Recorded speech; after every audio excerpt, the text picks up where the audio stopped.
Mudah-mudahan duduknya kita di tempat ini mendapatkan berkah ridhanya Allah Subhanahu wa Ta'ala. Amin. Insya Allah sedikit saya akan menyampaikan dosa penghapus 3 amal yang utama. Dosa penghapus 3 amal yang utama. Rasulullah Shallallahu Alaihi Wasallam pernah mengingatkan kepada kita semua agar kita senantiasa menjaga lisan kita, agar kita senantiasa menjaga lidah kita. Lisan atau lidah adalah bagian daripada anggota tubuh kita yang kecil bentuknya, akan tetapi besar bahayanya. Benar nggak, Pak? Ya. Tuh, kecil lidah, nggak ada tulangnya. Tapi kalau ngomong keceplosan, masya Allah tuh. Lebih besar. Iya. Sungguh banyak manusia yang tidak mampu menjaga lisannya, banyak yang dimasukkan ke dalam nerakanya Allah Subhanahu wa Ta'ala. Masya Allah. Bahkan tidak sedikit orang yang rajin ibadahnya, rajin sholatnya, rajin puasanya, bahkan ia juga banyak mengeluarkan infak, sedekah, amal jariyah. Karena tidak mampu menjaga lisannya, maka dimasukkan ke dalam nerakanya Allah Subhanahu wa Ta'ala. Na'udzubillah summa na'udzubillah. Sehingga Nabi kita Muhammad sallallahu alaihi wasallam menyampaikan dalam hadisnya, Bismillahirrahmanirrahim, qala rajulun ya Rasulullah, inna fulanatu yuzkaru min kasrati salatiha wa siyamiha wa sadaqatiha ghaira annaha tujijiranaha bilisaniha qala hiya finnar. Apa artinya, Pak? Tahu dah. Bagaimana dengerin aja. Nggak tahu artinya, pokoknya begitu artinya dah. Apa artinya? Seorang laki-laki bertanya kepada Rasulullah sallallahu alaihi wasallam, wahai Rasulullah, itu si fulana disebut-sebut banyak sholatnya, rajin sholatnya, rajin puasanya, rajin sedekahnya, tetapi mengganggu tetangganya dengan lisannya. Apa kata Rasulullah? Qala hiya finnar. Apa? Rasulullah bersabda, ia berada di neraka. Na'udzubillah. Hadis riwayat Bukhari. Hadirin jamaah rahimakumullah, ini penting kita perhatikan. Mengapa orang yang rajin ibadahnya, rajin sholatnya, rajin puasanya, bahkan dia berinfak, sedekah, amal jariyah, rajin banget tuh. Ya, malam minggu ikut pengajian, infak sedekah. Tiap sholat Jumat dia infak sedekah. Tetapi dimasukkan ke dalam nerakanya Allah Subhanahu wa Ta'ala. Mengapa demikian? Jawabannya adalah karena ia mengganggu tetangganya dengan lisannya. Masya Allah tuh. Sungguh ucapan ini yang kita ucapkan bisa menjadi mulia, bahkan dimuliakan oleh Allah Subhanahu wa Ta'ala karena ucapannya sendiri. Jika ucapan yang baik akan mendatangkan kebaikan. Ucapan yang mana yang baik? Ucapan yang penuh dengan kejujuran, ucapan yang penuh dengan membawa manfaat bagi banyak orang, ucapan yang banyak memberikan hikmah. Maka orang seperti ini akan dimuliakan oleh Allah Subhanahu wa Ta'ala. Tapi enggak sedikit orang yang dihinakan oleh Allah Subhanahu wa Ta'ala karena lisannya, karena enggak mampu menjaga lidahnya. Ucapannya, ya Allah, selalu menyakitin, ngeselin. Ada nggak Pak kayak gitu gara-gara tuh? Banyak, masuk serem bener banyak. Kalau orang ngomong mah gedeg banget, ya Allah ya Karim tuh. Bahkan apa membicarakan keburukan saudaranya, tetangganya, na'udzubillah, suka memfitnah, mengadu domba. Ya Allah ya Karim tuh. Orang yang seperti ini akan dihinakan oleh Allah Subhanahu wa Ta'ala. Na'udzubillahi min Bahkan ada pepatah Arab mengatakan, apa pepatahnya? Salamatul insan fi hifzir lisan. Apa artinya? Keselamatan seseorang itu terletak pada lisannya, kepada lidahnya. Bahkan ada pepatah yang lain mengatakan mulutmu adalah harimau, bukan mulut jadi makan harimau. Serem banget. Apa artinya mulutmu adalah harimau? Ini artinya kalau kita berbicara, Masya Allah, keceplosan salah ngomong, masalah itu bisa membahayakan dirinya sendiri. Makanya malam ini saya ngomong apa, dipikirin jangan sampai salah ngomong. Makanya kita berdoa kepada Allah agar ucapan yang kita keluarkan dibimbing oleh Allah Subhanahu wa Ta'ala. Insya Allah. Bahkan ini ada syair ya Pak. Ada syair, ada syairnya. Pernah disampaikan sama Raja Dangdut Haji Roma Irama.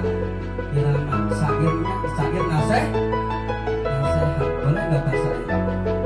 Sedih banget tuh. Minggu kali. Bersama Pak, mulai banget. Ini susah. Syair boleh Pak ya? Lidah itu sangat tajam, tajamnya lebih dari pedang. Rolet mengongais ya. Jadi gimana nih? Sekali lagi ya. Lidah itu sangat tajam, tajamnya lebih dari pedang. Iya.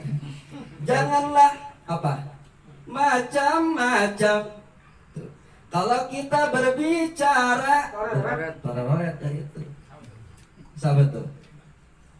Lidah itu senjata utama bagi keselamatan Anda. Pandai-pandailah menjaga lidahmu kalau berbicara.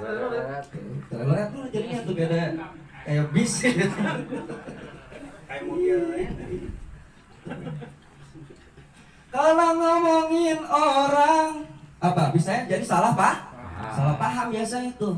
Kita ngomongin bener, apalagi HP, WA mah kan nggak ada titik, nggak ada koma. Kita ngomong begini salah paham. Kalau mau ngomong langsung kan ada nadanya. Wah ini orang lagi marah begini nih. Wah ini orang lagi nggak bisa ngomong. Tapi kalau WA nggak ada titik, nggak ada koma. Ini orang apa maksudnya ya? Tuh, itu salah paham. Lu kadang Masya Allah tuh. Hadirin jamaah rahimakumullah. Ini jangan sampai ucapan kita salah, jangan sampai menyakiti hati orang lain. Tuh. Dengan ucapan yang buruk, Masya Allah, ini bisa menghapuskan daripada kita punya amalan. Apa yang pertama? Yaitu sholat kita. Terus apa lagi? Puasa kita. Terus apa lagi? Sedekah kita. Ini bisa hancur amalan kita dengan sebab kita menyakiti hati saudara kita, hati tetangga kita. Masya Allah. Bahkan Rasulullah SAW sampaikan juga dalam hadis yang lain, Bismillahirrahmanirrahim. Qala ya Rasulullah, fa inna fulanatu yuzkaru min qillati siyamiha wa sadaqatiha wa salatiha wa innaha tasaddaqa bil aswar minal akiti wa la tu'ji jiranaha bilisaniha qala hiya fil jannah. Apa artinya? Artinya adalah seorang laki-laki itu bertanya kembali kepada Rasulullah SAW. Wahai Rasulullah, sesungguhnya si fulana jarang banget. Ngapain Pak? Siyamiha, puasanya jarang. Walaupun dia mengerjakan puasa Ramadan, ia kerjakan puasa sunnahnya jarang-jarang. Senin Kamisnya jarang-jarang. Puasa Nabi Daudnya jarang. Sedikit lah pokoknya tuh. Siyamiha wa sadaqatiha. Sedekahnya juga sedikit. Orang-orang yang 50.000, yang 100.000, yang 500.000, yang 1 juta, dia mah sedikit. Orang-orang 50.000 dia goceng. Itu sedikit. Tapi dia ikut. Tuh. Bahkan infaknya untuk pembangunan masjid dia ikut. Tuh. Untuk santunan anak yatim dia ikut. Untuk membantu fakir miskin dia juga ikut, tapi sedikit. sedekahnya nggak banyak. Kalau Jumatan dia sedekah orang-orang 100.000, kadang 2.000. Ya kan pura suka ngitung kotak awal dulu tuh bisa takwa. Banyak kan 2.000 mulu. Sama goceng. Tapi ada yang anehnya ajaib. Itu 2.000 dikuntel-kuntel isinya berapa? 100.000. Masya orang dikuntel-kuntel gitu. Jadi dia infak 2.000, kita buka 2.000-an isinya 100.000, bahkan pernah 200.000. Ini orang aneh juga ya. Iya. Takut ketahuan katanya. Masalah hamba Allah. Padahal kita tahu orangnya. Enggak Pak, itu rahasia Allah. Tuh, ada orang infak nggak mau ketahuan, taruh di karpet. Bukan lupa, padahal sengaja gitu. Macam-macam orang berinfak tuh. Masa sedikit infaknya, sedikit puasanya, sholatnya juga jarang-jarang. Walaupun dia sholat fardu 5 sholat wajib 5 waktu dikerjakan. Ya kerjakan juga sunnahnya tapi jarang-jarang. Orang-orang sholat tahajud yang 4 rakaat 8 dia 2 rakaat. Orang-orang sholat duha yang 4 rakaat 8 rakaat dia 2 rakaat. Dikit pokoknya nggak banyak deh. Gitu. Kayak majen malam minggu ini. Kadang datang, kadang nggak. Tapi dia datang. Jadi nggak pengen datang sedikit, jarang tuh. Sholatiha wa innaha tasaddaqa bil aswar minal akiti. Akan tetapi ia bersedekah dengan sepotong keju. Keju sepotong memang banyak tuh, Pak. Kayak roti dipotong jadi 2, banyak dikit tuh. Ya. Bilisaniha, jiraniha bilisaniha, tetapi dia nggak ganggu tetangganya, nggak ganggu saudaranya, enggak. Pakai lisannya nggak ganggu. Apa kata Rasulullah? Qala hiya fil jannah, ia berada di dalam surga. Masya Allah. Mudah-mudahan kita kelompok orang yang dimasukkan surganya Allah Subhanahu wa ta'ala. Amin. Kita mabar enggak banyak ibadahnya, Pak ya. Sedikit, pokoknya orang-orang baik kita ibadah aja. Orang-orang ngaji itu. Orang sedekah tuh. Kalau banyak sama kita belum mampu, itu karangan ulama-ulama, kita bukan ulama, kita orang biasa. Yang penting kita menjalankan daripada perintah Allah Subhanahu wa ta'ala dan perintah dari baginda Nabi kita Muhammad sallallahu alaihi wasallam. Hadirin jamaah rahimakumullah, ternyata Allah Subhanahu wa ta'ala dan Rasulnya tidak hanya memerintahkan kita untuk salat, tidak hanya memerintahkan kita untuk berpuasa, tidak hanya memerintahkan kita untuk bersedekah, tetapi Allah Subhanahu wa ta'ala juga melarang kita untuk berkata yang enggak baik, berkata yang menyakitin orang lain, tetangga, saudara kita, keluarga kita tuh. Karena dengan ucapan kita yang salah, yang menyakiti hati orang lain, ini yang menyebabkan amalan-amalan yang sering kita lakukan menjadi rusak. Hati-hati. Kalau kita belum bisa ngomong yang benar, yang baik, lebih baik kita diem. Tuh. Karena Rasulullah ngajarin gitu, Pak. Apa kata Rasulullah? Faman kana yu'minu billah wal yaumil akhir falyakul khairun aw liyasmut.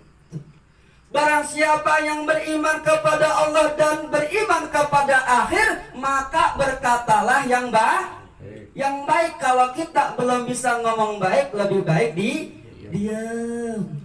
Kalau kita ngomong mah kadang-kadang tercos saya, Masya Allah, sama anak, sama bini, orang tercos ya. Udah lebih baik kita diam. Karena kalau kita menyakiti siapapun, apa itu keluarga kita, saudara kita, sebenarnya menyakiti dirinya sendiri. Ingat, ucapan itu adalah doa. Yang mana ucapan yang keluarkan dari mulutnya akan kembali kepada dirinya sendiri. Naudzubillah. Mudah-mudahan kita mendapatkan pertolongan Allah Subhanahu wa ta'ala. Kita dibimbing oleh Allah ucapan kita dengan membaca Rabbi shrahli sadri wa yassirli amri wahlul 'uqdatam min lisani yafqahu qawli. Ini sering kita baca terus, ini kita baca agar kita mendapatkan pertolongan daripada Allah Subhanahu wa ta'ala. Amin ya rabbal alamin. Sedikit yang saya sampaikan, mudah-mudahan ada manfaat dan hikmahnya buat kita semua. Alhamdulillah kita semua diberi kesempatan oleh Allah, diizinkan Allah untuk hadir pada pengajian malam minggu ini. Kita doakan saudara kita yang hari ini nggak datang, semoga dalam keadaan sehat walafiat, panjang umur, dan mudah-mudahan kita pula yang hadir senantiasa dibalas Allah Subhanahu wa taala. Kita doakan sahibul baik, keluarga besar Bapak Timang, segala hajat-hajatnya dikabul Allah Subhanahu wa taala, dihindarkan dari bala penyakit, amin ya rabbal alhaziniyah wa ala kulli niyatin salihah wa rajulina Muhammadin sallallahu alaihi wasallam. Al-Fatihah. A'udzu billahi minasyaitonir rajim. Bismillahirrahmanirrahim. Alhamdulillahil alamin arrahmanir rahim maliki yaumiddin. Iyyaka na'budu wa iyyaka nasta'in ihdinas siratal mustaqim. Siratal ladzina an'amta 'alaihim ghairil maghdubi 'alaihim waladdallin. Amin. Ini guru kita juga Ustaz Nazif sudah datang nih. Ya, mudah-mudahan sehat walafiat ya. Saudara kita yang sedang sakit, mudah-mudahan diangkat penyakitnya oleh Allah Subhanahu wa taala. Demikian dari saya, kurang lebihnya mohon maaf. Kalau ada sumber di ladang, boleh hak kita menumpang mandi, boleh nggak Pak? Menumpang mandi? Boleh, yang belum mandi, yang mandi aja tuh. Iya, semoga kita semua yang hadir diberikan umur yang panjang. Insya Allah minggu depan kita berjumpa lagi. Dan Allahu yakum ajma'in. Wassalamualaikum warahmatullahi wabarakatuh.